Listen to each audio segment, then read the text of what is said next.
Une maison isolée, ancienne commanderie de Templiers, dans la campagne normande aux environs de minuit.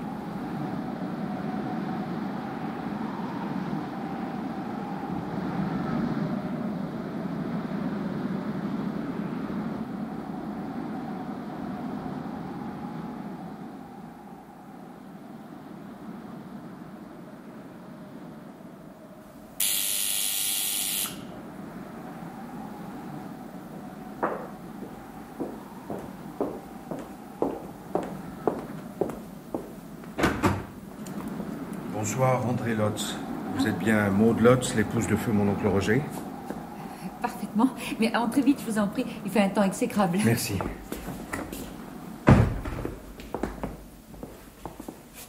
Installez-vous. Merci.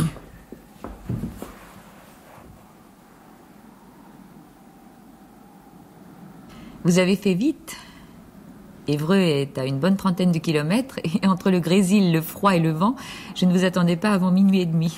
Je reprends l'avion pour l'Australie demain et je voulais vous voir. C'est amusant, nous devons avoir le même âge et pourtant vous êtes ma tante. Ça arrive assez souvent dans les familles, ce genre de bizarrerie. Je suis désolé de m'imposer à une heure aussi tardive. Mais non, pas du tout. Vous savez, je ne vois vraiment personne. Et votre visite sera l'unique distraction de la semaine. Comment vous ne voyez personne? Excusez-moi, mais j'ai beaucoup de mal à le croire. Non, franchement. Comme on dit, je ne fréquente pas. Les commerçants, bonjour, bonsoir, le pompiste, le médecin, le moins souvent possible. Et ce qui n'arrange sans doute pas mon cas, c'est que je ne m'en porte pas plus mal. Surprenant. Je crois que vous avez 45 ans, tout comme moi. Ah, vous vous souvenez de ça? L'oncle Roger me l'avait écrit. Il n'empêche, 45 ans, très joli, et si seul. Ah, que vous dire peut-être suis-je dans une phase de repli. Et puis, je crois que ça ne sert à rien d'aller dans le monde en forçant ses goûts ou sa nature. En fait, pour être franche, je dois vous avouer que je ne suis pas très sollicitée. Oh là là, ça ne s'arrange pas dehors, voilà qu'il grêle. Oui, ça tambourine sur la verrière du petit salon. Personnellement, j'adore ça. En tout cas, il fait un froid piquant. J'avais gardé de la Normandie le souvenir d'un climat humide. Mais au fait, ça fait combien de temps que vous n'êtes pas venu en France? 25 ans. Tant que cela? Évidemment, souvenez-vous. Vous avez épousé mon oncle Roger en 1972 et je n'étais déjà plus là. J'ai quitté la France en 1971, ça fait 25 ans. Un quart de siècle. Mon Dieu, vous avez dû trouver le pays très changé, même ici. De fait, Paris m'a beaucoup surpris, mais la Normandie aussi. L'urbanisation et puis toutes ces grandes surfaces. C'est pourtant vrai. Mais nous nous y sommes habitués petit à petit. Ça a été très progressif, si bien que le changement est passé en douceur. Alors, comme ça, vous êtes veuve depuis bientôt 20 ans. Oh là là, c'est bien abrupt. La mort de mon oncle aussi fut abrupte. Souvenez-vous, quand j'ai reçu votre lettre, je vous ai appelé de Sydney. C'était d'ailleurs notre premier contact et dernier jusqu'à ce soir, puisque mon oncle vous a épousé très rapidement et que là encore, j'ai été en quelque sorte, et si j'ose dire, prévenu après la bataille. Bataille? Est-ce le mot juste? D'une certaine façon, oui. Lorsqu'une jeune femme de 20 ans épouse un homme de 70 ans, c'est une sorte de bataille. Ah, je ne sais trop quoi vous dire. Moi, je n'ai jamais vu les choses de cette façon-là. Écoutez, ma tante, ne pourrions-nous être tout à fait francs l'un avec l'autre? Comme vous le savez, après l'accident qui a coûté la vie à mes parents, l'oncle Roger était ma seule famille. À présent, force est de constater que vous êtes ma famille, même si nos liens sont indirects. Mais je veux bien être franche. Mais à quel propos? Vous aurais-je menti? Pas encore. J'avoue que je ne comprends pas. On dirait que vous me jugez par anticipation. Oh, si vous devez être jugé, il y a des tribunaux pour cela. Attendez, mais qu'est-ce que vous êtes en train d'insinuer? Rien. J'attends que vous me disiez pour quelle raison vous avez tué mon oncle. Le vent souffle. Ah, ça y est, c'est la tempête.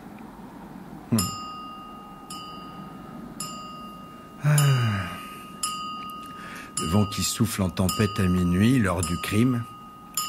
Il n'y a pas à dire, cette histoire commence vraiment à m'exciter. crois que vous êtes fou. Le soleil d'Australie doit taper trop fort. Ah, je suis fou. C'est intéressant. Et quel genre de thérapie réservez-vous aux fous? La même que celle que vous avez réservée à un pauvre vieil homme qui vous gênait par sa seule présence, mais que vous aviez été bien contente d'épouser? Mais c'est odieux, ça n'a pas de sens. Oui, c'est odieux et ça a un sens. Ça porte même un nom, imaginez-vous. Homicide avec préméditation. Bon, écoutez, en voilà assez, hein. Je vous reçois à minuit, en toute confiance, alors que je ne vous ai jamais vu, et vous m'accusez de cette horreur? Il vous a fallu 25 ans d'Australie pour vous raconter votre petite histoire? Non, une simple lettre a suffi. Une lettre anonyme, il est vrai, mais ne soyons pas formalistes. Montrez-moi cette lettre, immédiatement. Pour que vous la déchiriez? Mais pourquoi ferais-je une chose pareille? Quelles que soient les accusations répugnantes contenues dans cette lettre, je suis tout à fait capable d'y faire face. Si vous croyez que lorsque j'ai épousé votre oncle, je n'en ai pas déjà entendu de toutes les couleurs, c'est que vous êtes vraiment, mais vraiment très naïf. Naïf, ah, comme c'est curieux. L'auteur de la lettre anonyme emploie exactement le même mot, naïf. J'ai l'impression que je viens de sauter au beau milieu de la marmite infernale. Bon, s'il vous plaît, à défaut de me confier cette lettre, lisez-la moi. Bien, si vous y tenez.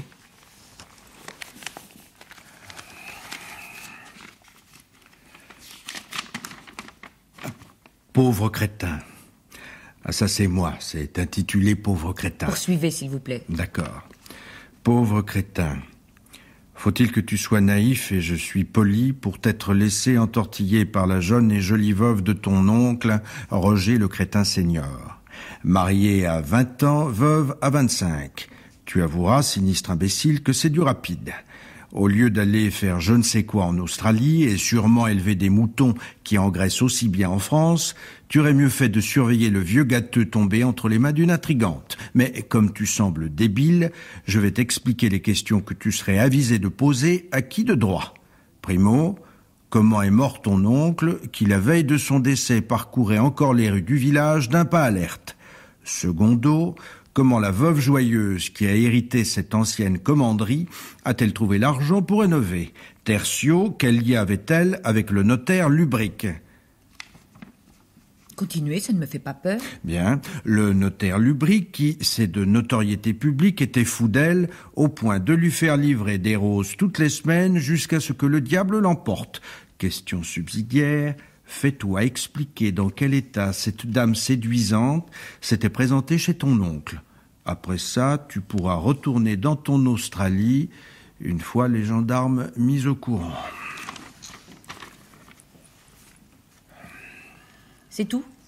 Oh, il y a encore quelques injures, mais c'est la façon du correspondant, ou peut-être de la correspondante anonyme, de prendre congé. Ça vous amuse? Un peu. Plus exactement, ce qui m'amuse, c'est ce que vous allez répondre à tout cela. Je ne suis pas tenue de répondre. C'est vrai, mais je vous déconseille d'adopter ce genre d'attitude. C'est négatif, et ça peut s'avérer dangereux. Je n'ai rien à craindre, mais je ne vais pas me dérober. Ah bah tiens donc. À vrai dire, je m'y attendais un peu. Oh, ce n'est pas ce que vous croyez. Mais je ne crois rien du tout, ma chère Maude. Vous n'en êtes pas moins soupçonneux, mon cher André. Et si c'est moi qui peux adopter un ton distancié et amusé, certainement pas vous. Et pourquoi? Parce que vous n'êtes pas en situation de le faire. Mais qui décide de ça, à la fin? Qui vous permet de vous arroger le droit de juger? Le simple fait que vous ayez accepté de répondre à ces attaques prouve, primo, qu'il ne s'agit pas de calomnie, et secondo, que vous n'êtes certainement pas très nette. C'est extraordinaire. Si je vous réponds, c'est que je ne suis pas nette, autant dire coupable. Et si je ne vous réponds pas, c'est parce que je n'ai pas la conscience tranquille, et donc que là encore, je suis coupable. Vous ne pensez pas que vous allez un peu trop loin dans l'injustice? On ne va jamais trop loin avec des gens de votre espèce. Qui dit ça? Qui décrète ça? Moi, pour l'instant. Oh, pas la peine de me menacer d'un ton doucereux, vous ne m'impressionnez pas.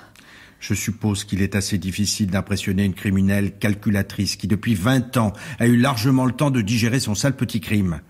Je ne peux que le supposer, car voyez-vous, ordinairement, je ne fréquente pas les criminels. Dans ce cas, c'est une première.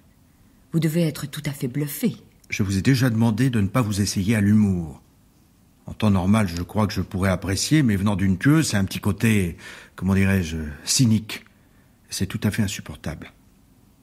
À présent, je vous écoute. Vous écoutez quoi? Vos aveux? Ah bon? Eh bien d'accord, j'avoue. Hop. Vous avouez quoi? Au point où j'en suis, je crois qu'il vaut mieux que j'avoue tout en bloc, non? C'est-à-dire? J'avoue les crimes, petits et grands. Mais ce n'est pas comme ça que... Je devrais sans doute me tordre les doigts, me griffer le visage en poussant des lamentations, hurler le you-you des femmes arabes, me rouler à vos pieds en réclamant l'indulgence. Qui sait si du haut de votre grandeur, vous ne m'auriez pas donné l'absolution. Ah, c'est enivrant la puissance, hein? Ne le prenez pas sur ce ton. Vous êtes curieux. L'homme ou la femme, mais je crois que c'est plutôt une lettre d'homme.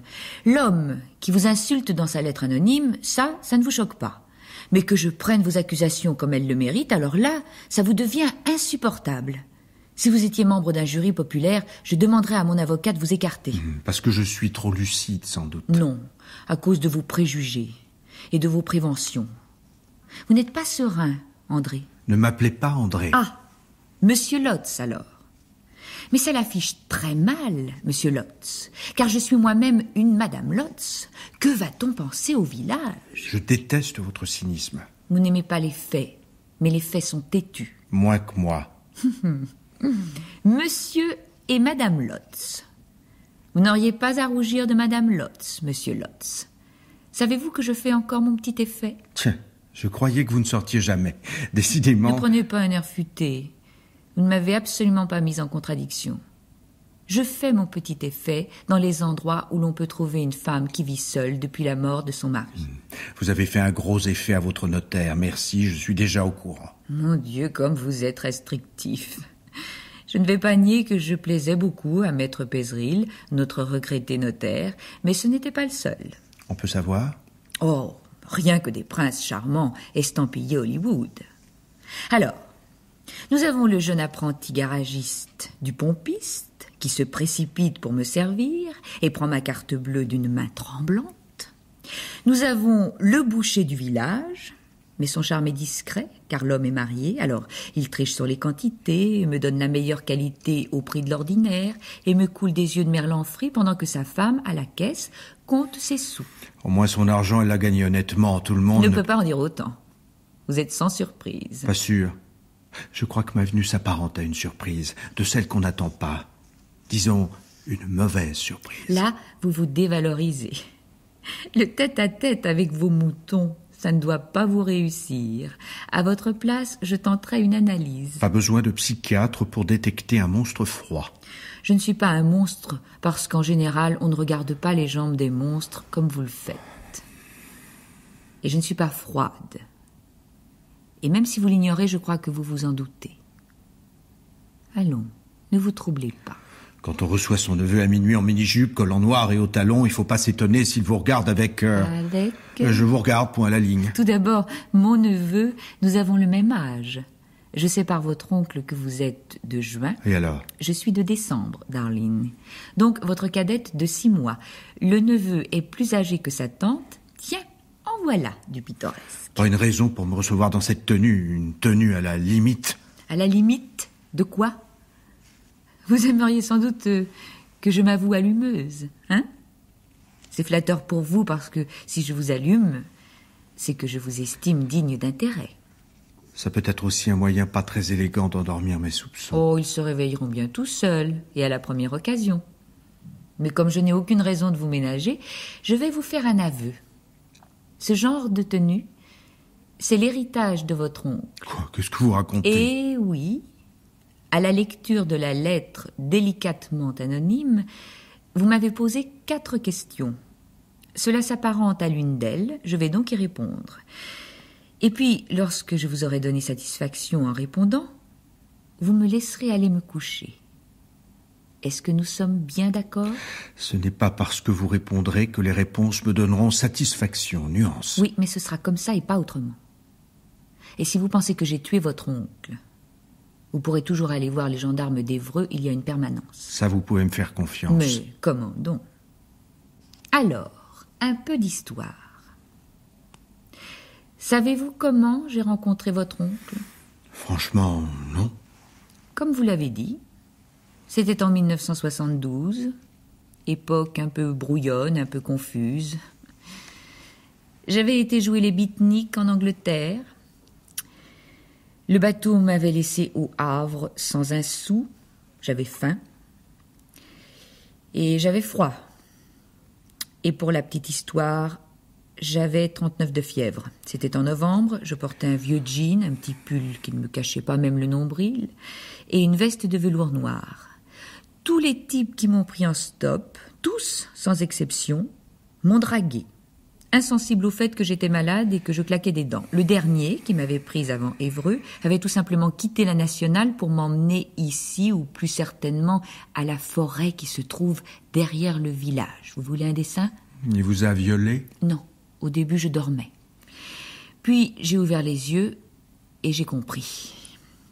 Alors, j'ai arraché les clés de contact. Et mon oncle était là ? Non, c'était à 500 mètres d'ici. J'ai marché et j'ai refait du stop. Je chancelais un peu. Je suppose que mon attitude ne devait pas sembler bien normale, mais cela laissait indifférents les gens qui passaient sur la route. Au bout de 10 minutes, votre oncle Roger est sorti de chez lui. Oncle Roger avait le chic pour accueillir les chiens errants. Merci. Vous avez le chic pour valoriser vos interlocuteurs. Ah non, cette fois, ne le prenez pas mal. Je voulais dire qu'oncle Roger ne supportait pas la souffrance et qu'il se sentait solidaire de tous ceux qui sont démunis, tous ceux qui ont besoin d'aide. Oui, c'est exactement cela. Et c'est ce qui le rendait si attachant. Je n'ai pas fait exception à la règle. Il m'a déshabillée avec beaucoup de pudeur. Il m'a donné un bain. Il m'a couché dans un lit au drap frais. Puis il a appelé le médecin. Si ce genre de détails vous intéresse, sachez qu'il n'a pas eu un geste déplacé. Là aussi, je vous crois sans peine. Il n'était pas de ceux qui profitent de ce genre de situation. Qu'a dit le médecin ? J'étais tout simplement épuisée, sous-alimentée, et je tenais une terrible bronchite. Je me sentais à la dérive, abandonnée. Des parents indifférents, des petits amis volages et sans aucune profondeur. Aucun véritable ami. Et puis l'idée que le monde était beaucoup plus dur que je ne le croyais. Vous le savez tout comme moi, nous sommes des enfants du baby-boom qui ont grandi lors des 30 glorieuses. Je n'avais pas vu de misère. Les bidonvilles disparaissaient, et pour ce que j'ai pu en juger, les gens s'enrichissaient. Alors l'idée de se retrouver seul au milieu de l'indifférence générale, j'ai vraiment paniqué. J'ai même eu envie de régresser. Régresser ? Comment cela ? Ah, c'est difficile de l'expliquer très précisément parce que c'est plutôt de l'ordre de l'impression. Et puis j'ai peur que...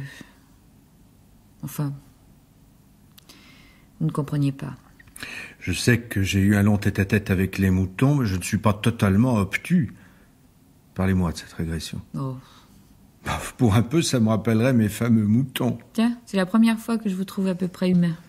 Écoutez, j'ai de sérieuses raisons de penser que vous avez tué mon oncle, alors ne vous faites aucune illusion. Des illusions. Quelles illusions. Bon, après tout d'accord. Mettons tout sur la table, ça facilitera la conversation. C'est ça, déballé. Vous êtes jolie, très jolie, et pas seulement cela. Vous avez énormément de charme. Ce serait vous faire injure que de vous laisser croire que vous êtes le premier à m'adresser ce genre de compliments. Merci de votre franchise. Allons plus loin. Vous êtes jolie, vous avez du charme, mais votre présence a quelque chose de magique. Ah, voilà qui est nouveau. Qu'entendez-vous par magique ? Je crois que le propre de la magie, c'est que cela ne s'explique pas. Je suis bien avec vous, voilà, point à la ligne. Non, point de suspension. Si vous voulez. Vous avez une présence, une aura contre laquelle on ne peut pas grand-chose parce qu'elle s'impose. Je disais à l'instant que vous aviez du charme. Je pourrais certainement ajouter que vous êtes un peu ensorceleuse. Si j'étais ensorceleuse, je vous aurais convaincu que je n'ai pas assassiné votre oncle, qui, je vous le rappelle, était aussi et avant tout mon mari. Je n'ai à aucun moment régressé au point de perdre mes valeurs morales. Les choses ne se sont pas du tout jouées sur ce terrain.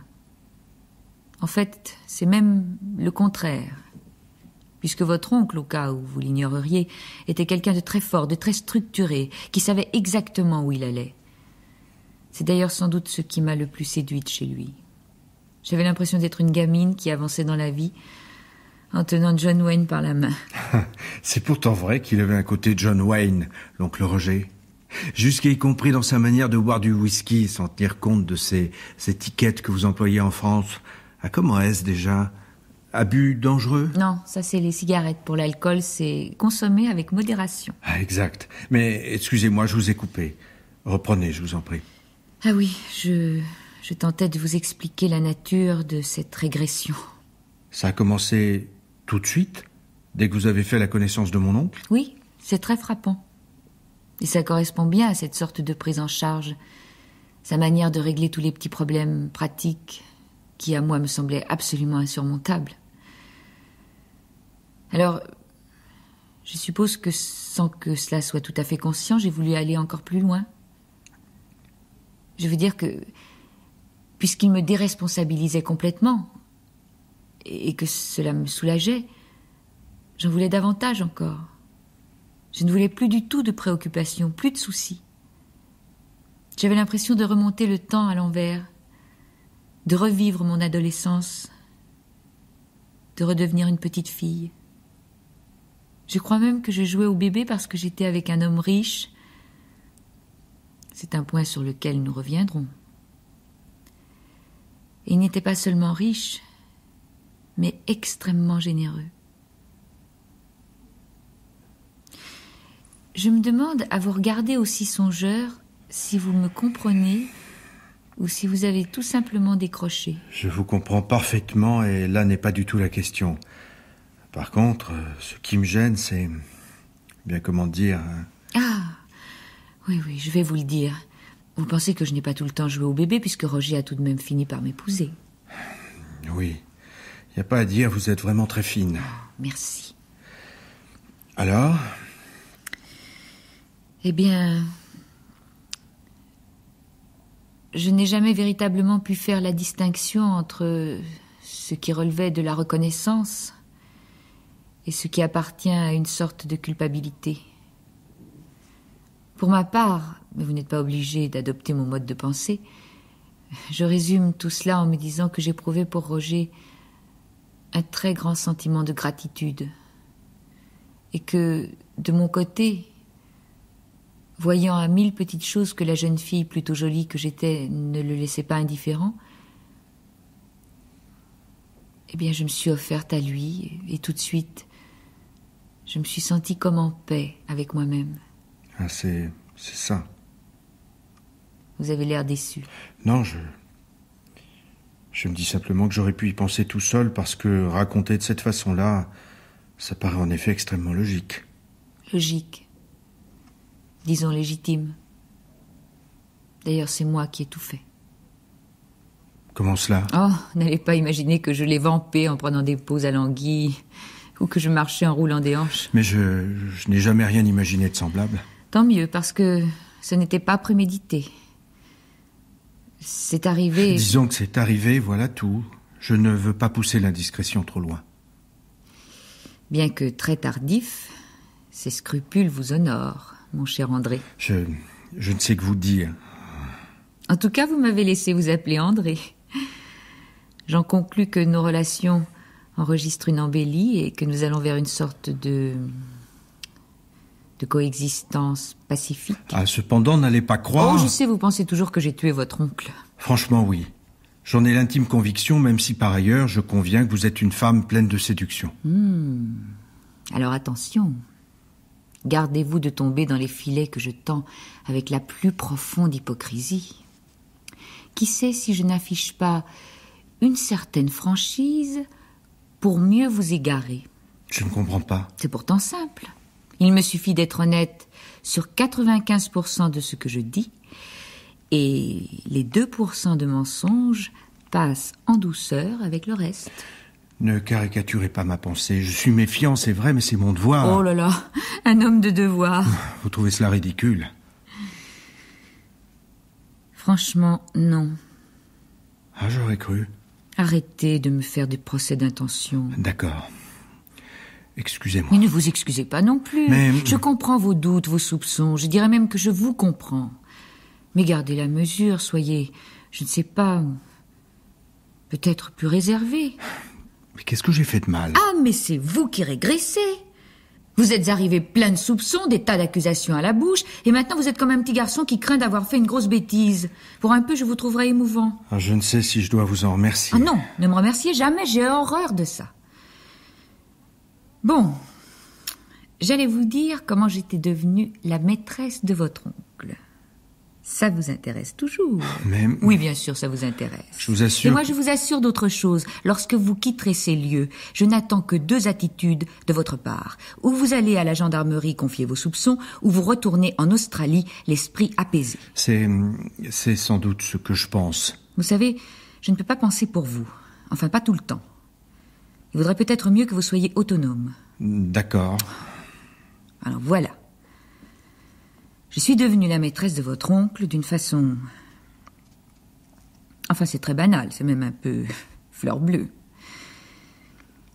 Dans cette espèce de rêve éveillé où votre oncle tenait le rôle de l'homme dans tout ce qu'il a de rassurant, non seulement je me sentais redevenir une gamine, mais j'y trouvais une sorte de volupté. J'étais donc chez votre oncle depuis environ 3 semaines lorsqu'un soir, il y a eu un énorme orage.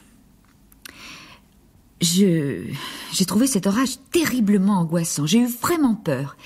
Et sans hésiter une seconde, j'ai couru jusqu'à sa chambre. Je comprends. Vous ne comprenez rien du tout. Surtout si vous ne me laissez pas finir. Je me suis glissée dans son lit. Il m'a prise dans ses bras. Et tout ce qui a suivi a été parfaitement naturel. D'accord ? Bon, très bien, d'accord. Je ne suis pas fermé à ce genre de choses. Oh, d'ailleurs, à quoi bon tout ça? Comment ça, à quoi bon? Je veux dire qu'il est bien tard. Il est tard ce soir, mais aussi très tard par rapport à toute cette vieille histoire. Pas si vite. Vous arrivez l'accusation à la bouche, vous et tous vos soupçons, et puis vous repartiriez comme ça? Ah non, il n'en est pas question, ce serait trop facile. Bien. Que suggérez-vous? Pensez-vous toujours que j'ai pu assassiner votre oncle? Si je vous réponds que je n'en sais plus trop rien, vous allez vous mettre en colère. Alors je vais essayer une réponse franche. Je crois que c'est possible. Je le crois d'autant plus qu'après avoir reçu la fameuse lettre anonyme, j'ai fait faire une enquête par un détective privé. Ah, de mieux en mieux. Vous n'avez pas l'air vraiment étonné. Non, pas vraiment. Je suis arrivée ici comme une beatnik et j'ai épousé votre oncle sans savoir qu'il était ce qu'on appelle un beau parti. D'ailleurs, je ne savais même pas ce que c'était, un beau parti. Toutes ces choses, ce n'était pas mon monde. Par contre, au regard haineux que j'ai croisé, j'ai compris que j'avais suscité des jalousies essentiellement féminines.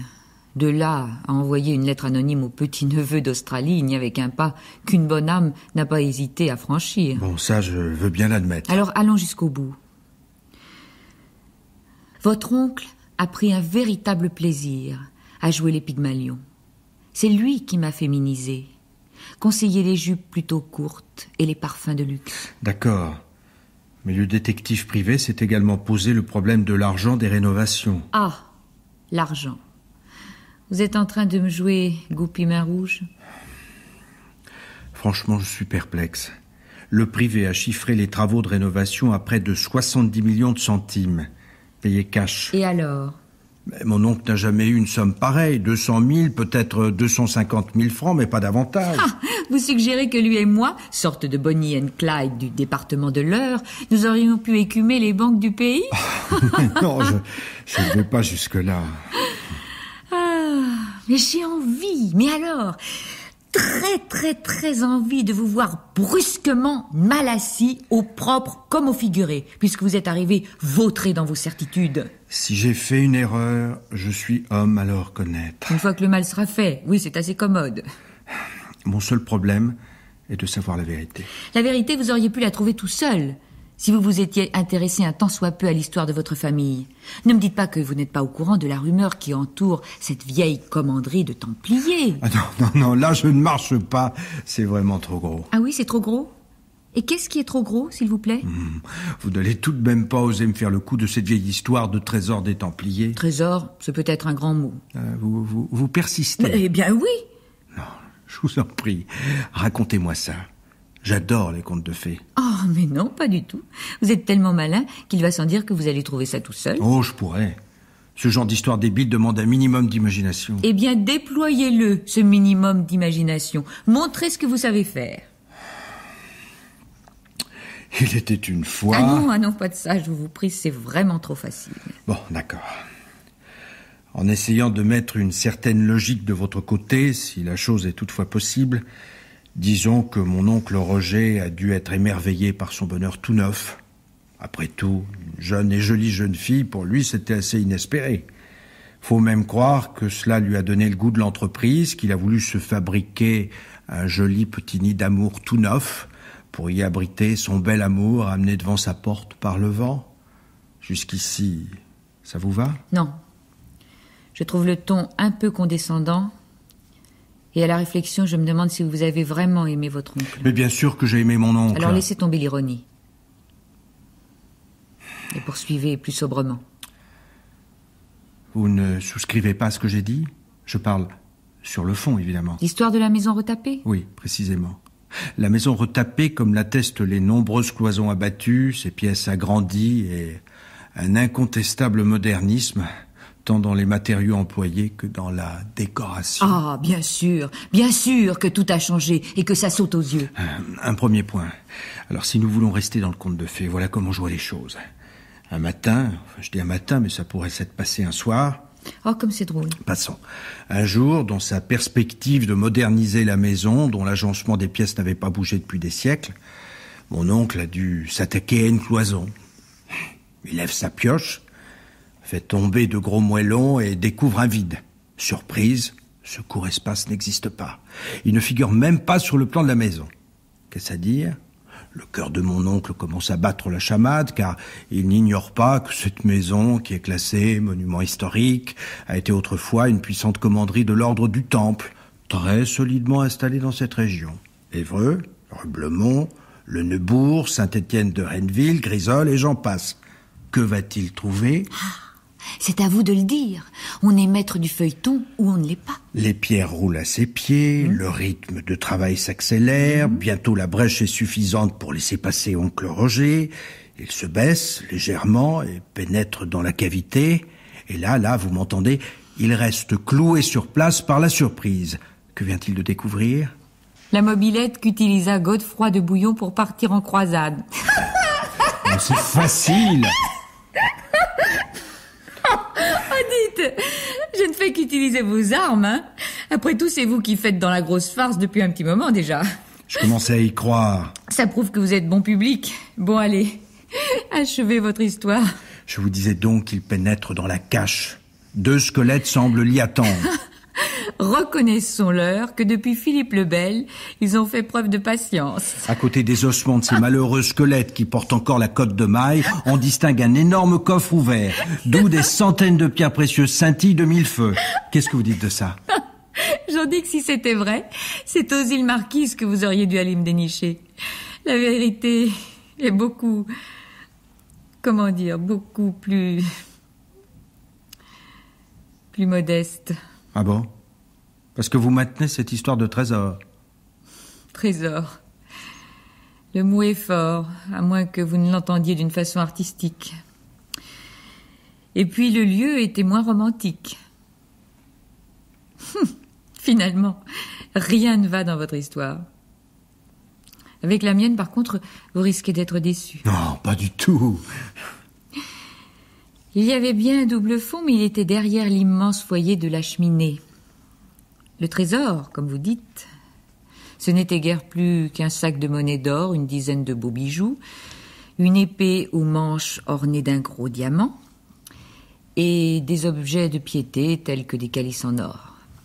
Quant à l'origine, votre oncle n'a rien trouvé. Cela faisait 3 générations qu'on se murmurait le secret de père en fils. Mon allusion à Goupilmain rouge. Et vous croyez que je fais gober ça ? Vous allez bien être obligé.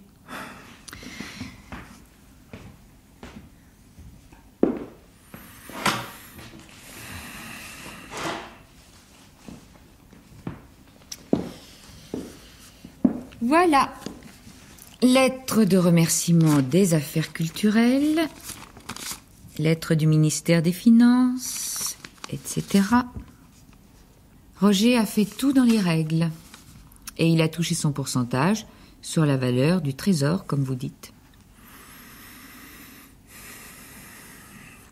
Je ne sais trop quoi vous répondre. S'il a rendu le trésor à l'État, c'est pour refaire sa maison, et s'il a refait sa maison, c'est pour me plaire. Non, j'ai été abusé. Comme pour le notaire, alors. Parce que si le notaire m'envoyait des roses chaque semaine, il m'emmenait au théâtre, il me prêtait ses livres. Il ne s'est jamais rien passé. Pour moi, c'était le passeport pour une vie moins triste. Les activités culturelles. Pour lui, j'étais... Comment dire? Il n'était vraiment pas méchant. Une de ses fiertés était de sortir avec une jeune femme plutôt jolie à son bras. Je vois. Non, comme d'habitude, vous ne voyez absolument rien. Le notaire, c'est encore un de ces pauvres mystères qui s'envolent en fumée. Dès le début, je lui ai fait comprendre qu'il n'avait rien à espérer, rien d'autre qu'une relation amicale. Et imaginez-vous qu'il a très bien pris la chose. C'était un vieux gentleman. Je suis vraiment confus. Ah, eh bien voilà qui est mieux. Est-ce que vous êtes sincère, au moins? Je suis aussi sincère quand je dis vous croire innocente que lorsque je vous croyais coupable. Sauf que dans l'intervalle, vous m'avez fait du mal, beaucoup de mal. Je vous demande pardon. Il faut quand même que je vous dise dans quelles circonstances votre oncle est mort. Non, ce n'est pas nécessaire. J'ai totalement confiance maintenant. De toute façon, c'est tellement simple. Il dormait et il ne s'est jamais réveillé. La plus belle des morts, dit-on. Si vous le voulez, j'ai la lettre du médecin, mais elle ne vous apprendra pas grand-chose de plus. Voilà. C'est la fin du grand feuilleton, genre Violette Nozière. Je suppose que ça meublera votre vie pendant quelques jours. Ce qui meublera ma vie quand je rentrerai en Australie, c'est d'imaginer qu'il existe des femmes telles que vous. Oh, qu'est-ce que c'est que ce nouveau tour? Non, ne souriez pas, je suis sérieux. Mais qu'est-ce que vous voulez dire? Eh bien, j'ai quitté la France bien trop tôt pour connaître une jeune fille avec laquelle j'aurais pu tenter de faire ma vie. Et les Australiennes? Vous plaisantez. Ah, sujet sensible. Pas du tout, mais les Australiennes ne correspondent vraiment pas à l'image que j'ai de la femme. Alors, c'est la solitude. Solitude forcée, comme vous, en quelque sorte. Oh, moi. Si longtemps après, vous n'envisagez pas de refaire votre vie avec quelqu'un? Qui? Je ne sais pas. Quelqu'un qui vous serait proche, enfin, pas trop éloigné. Vous pensez à un homme en particulier? Disons... Tiens, un voyageur, par exemple, un type qui aurait bourlingué, vu du pays, et qui n'aspirerait plus qu'à poser sa valise. Pourquoi vous moquez-vous de moi? Je ne me moque pas. Vous avez fait l'inventaire de mes qualités. Mon charme, comme vous dites, mon côté magique. Oui. Et je ne retranche rien de ce que j'ai pu dire puisque j'étais en dessous de la vérité. Eh bien, c'est justement. Justement quoi? J'aime assez que vous ayez été un peu agressif, vraiment injurieux, mais que tout cela vous ait été dicté par une exigence de vérité, une sorte d'absolu. Alors je peux espérer vous revoir? Et l'Australie? Vos moutons vont s'impatienter. Oh, c'est une affaire qui tourne toute seule. Mon régisseur est un type très bien. Et puis, il a intérêt à ce que ça marche parce qu'il a reçu l'appui des banques. C'était la condition pour que j'accepte de lui vendre. Et qu'allez-vous faire? M'installer en France. Et plutôt 2 fois qu'une. N'allez pas trop vite, André. Vous gâcheriez tout.